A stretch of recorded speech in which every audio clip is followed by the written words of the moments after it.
Hello everyone, my name is Brandon Boyd, and you're watching PITCAM.tv. You're doing like a combined art music promotion tour. How's it been going so far? It's been going well. I've been talking a lot. Yeah? I've been talking more about myself than I usually prefer. Yeah. But that's okay, I guess. Well, we're going to keep doing that. Okay.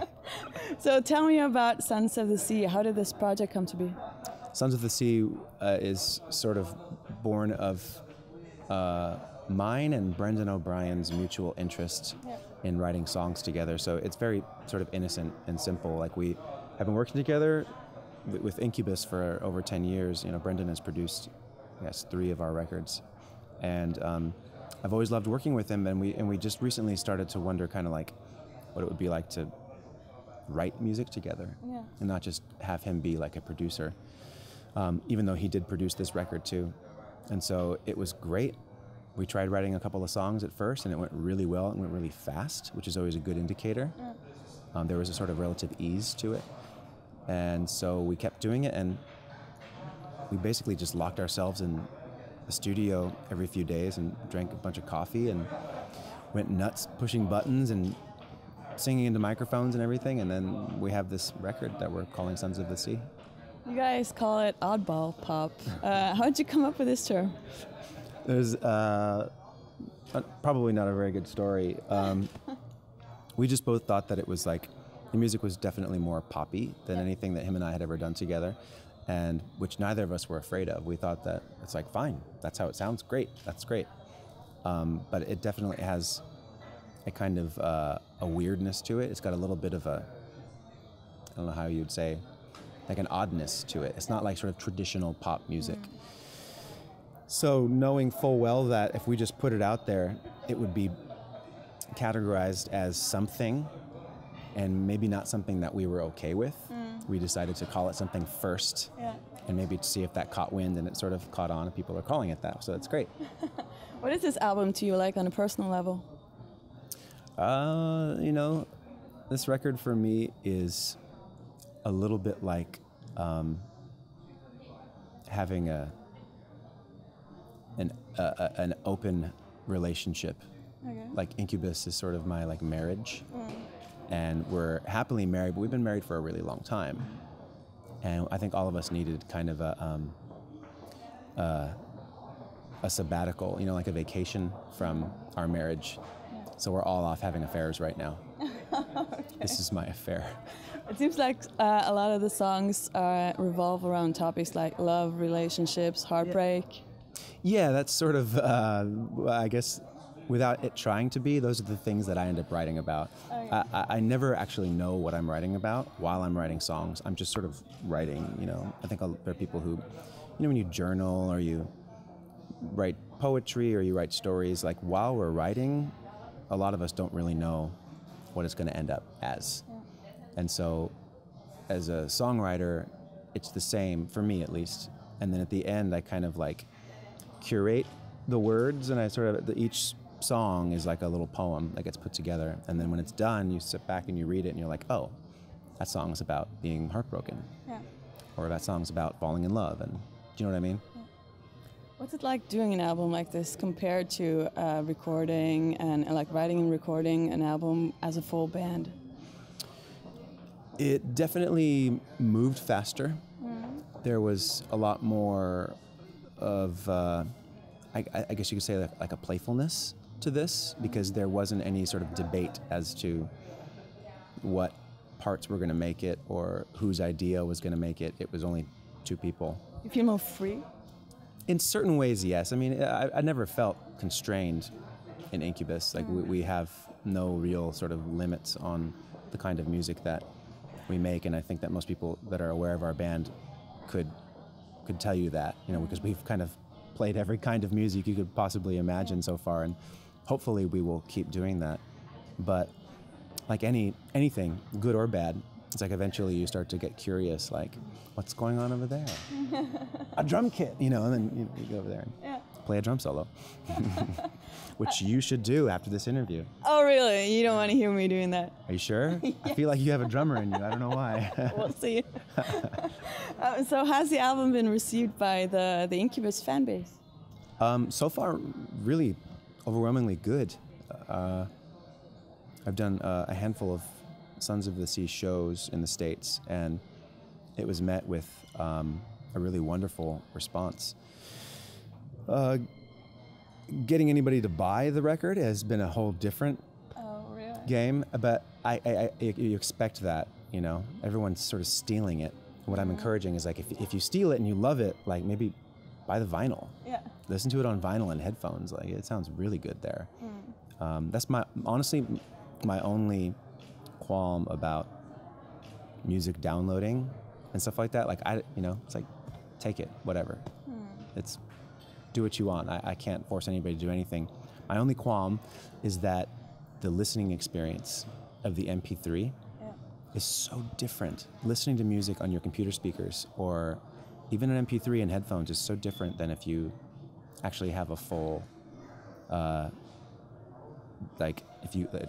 if you can. Live is the best. Second best is like vinyl with headphones. It's a different experience, and it does something different to your soul. So. Do you buy a lot of that yourself? When I love a record, I buy it on vinyl. Yeah. Cool. Do you think a lot of people still do that? Or is there people who do that at all? Like in our generation, the younger generation? Not a lot of people, but it's holding on. Like there's actually been a resurgence of it. And I guess we call them audiophiles, right? There are certain people that just get obsessive about the way things sound. And for me, you know, it's my way of life, and it's sort of my main form of expression. And so it's important to me for it to sound right and sound good. I can't expect everyone to have that same standard when it comes to the way that they listen. But I like to remind them sometimes that there is such a thing as life beyond the MP3. So do you think the Incubus fan base is just waiting around for you to get back to Incubus and doing a new album? Or do they like really respect this time off that you're taking? There's probably a lot of both of that. I'm sure there's a bunch of people who are just like, hurry up.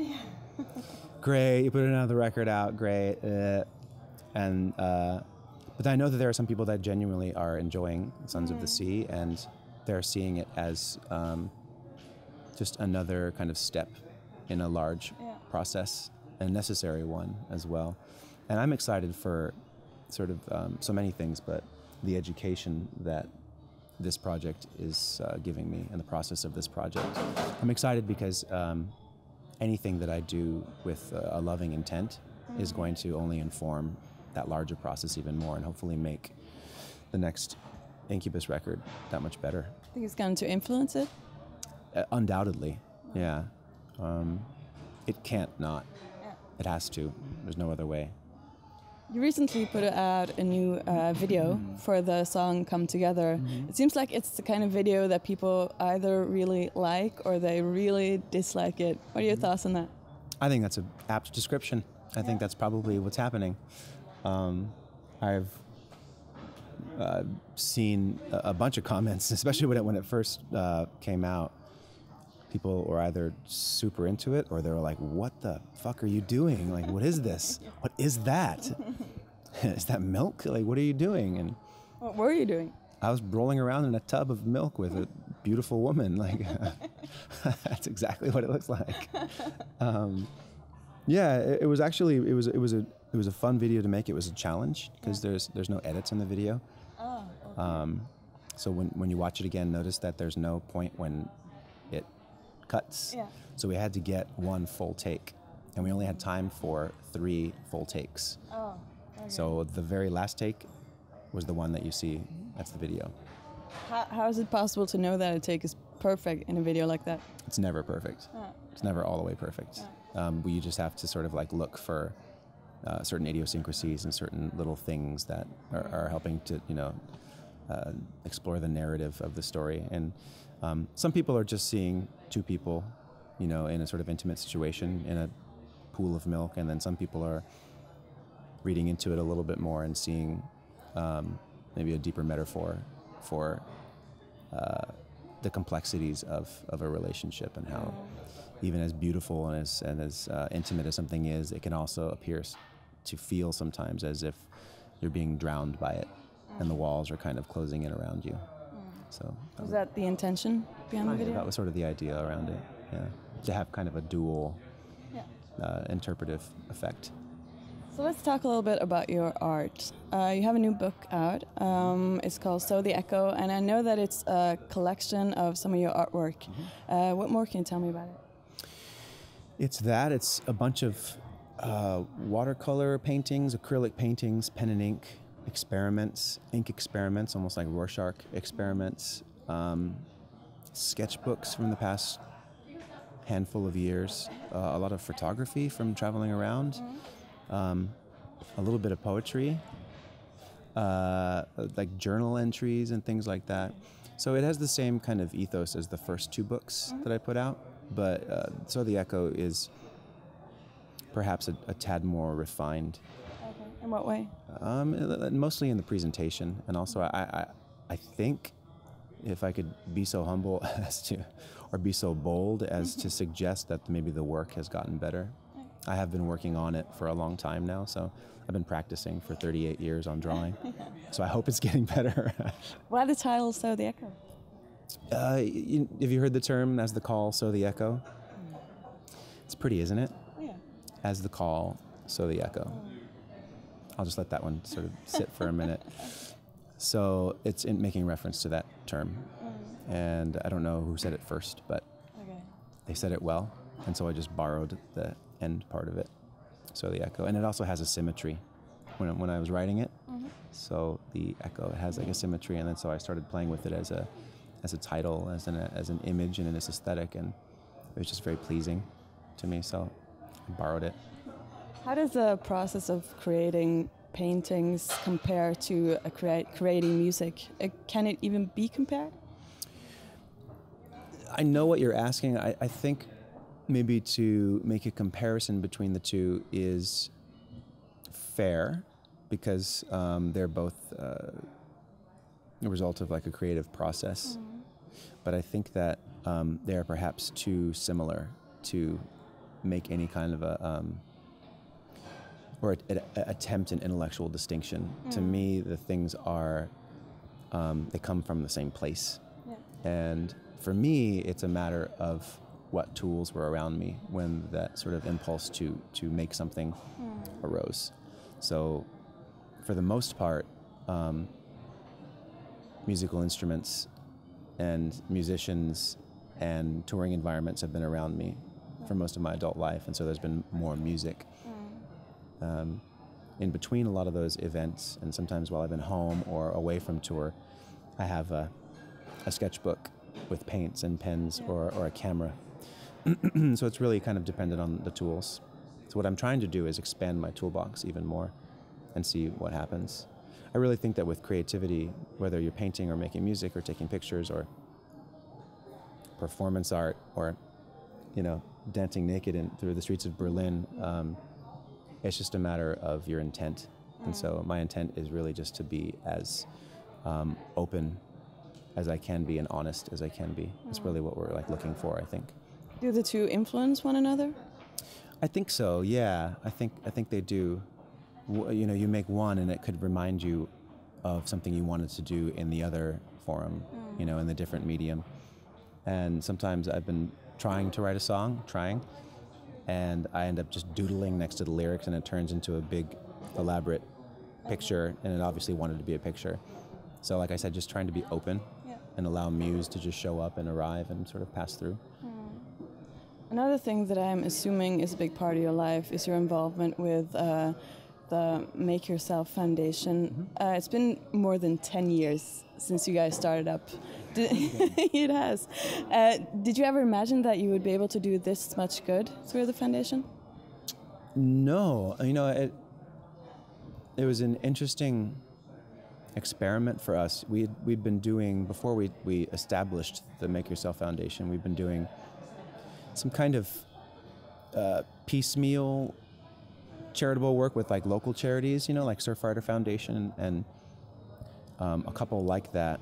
And we decided to kind of make this thing and utilize perhaps some of the interest from our listeners as a way to, number one, raise people's awareness around certain ideas that we felt were important, like environmentalism and humanitarianism, among other things.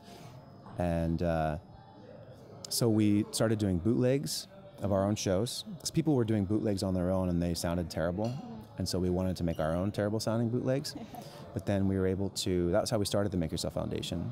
And we were able to sell a bunch of them and donate all of the money to a handful of environmental charities. And then we got this idea to do meet and greets. We would do like meet and greet packages for every day that we had a concert, anywhere we went.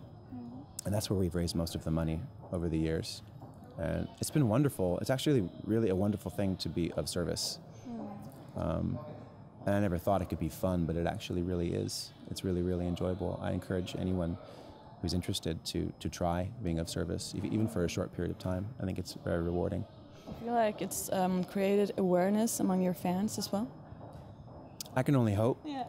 I hope so. Awareness is one of those things that it's obviously a relative term. Yeah. We can have different levels of awareness.